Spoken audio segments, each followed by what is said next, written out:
নমস্কার। আমাকে অনেক বন্ধুরা বলেন যে এই দমের যে ব্যাপারটা, কতক্ষণ দম ধরে রাখা যায় এবং দম অনেকটা ধরে রাখলে সেই সুরটাও ভালো স্ট্যান্ড করে, কী করে দম ধরে রাখা যায়।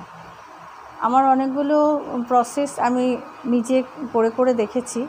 সবসময় তো সব কিছু শিখে হয় না, শেখাতে গিয়ে অনেক সময় দেখেছি যে এই পদ্ধতিগুলো করলে দম বাড়ে, এবং সেটা যে খুব কঠিন বিষয় তা না। রোজ যেটা স্ট্যান্ডিং রেওয়াজ, এক একটা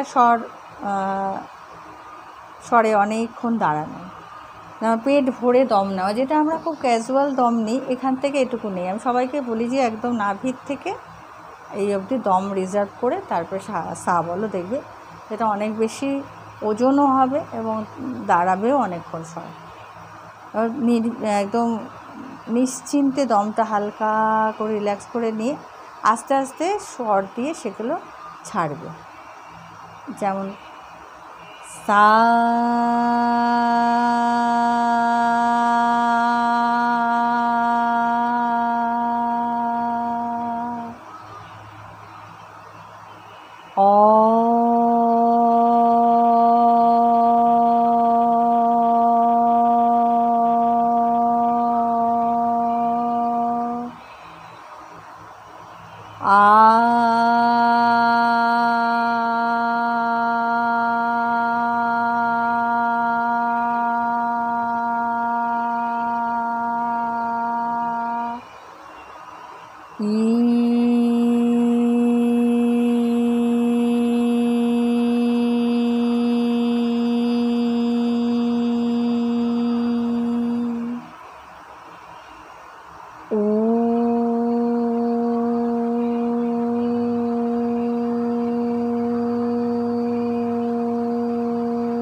এভাবে সব নি ধা পা, প্রত্যেকটা স্বরে এভাবে স্বরবর্ণগুলো বলা, শেষে ওম বলা, মানে ওম মানে ও উম, রিল্যাক্স করে দম নিয়ে এবং আস্তে আস্তে আস্তে আস্তে ছাড়া। আমার এই মাইক্রোফোনটা খুব খ্যান করে, কিন্তু ফ্যান চালিয়েছি বলে উপায় নেই, তাই এটাতেই করলাম। এইভাবে দম বাড়ার অনেক পদ্ধতি, সহজ পদ্ধতি আমি জানিয়ে দেবো, আপনারা করবেন, দেখবেন ভালো হয়।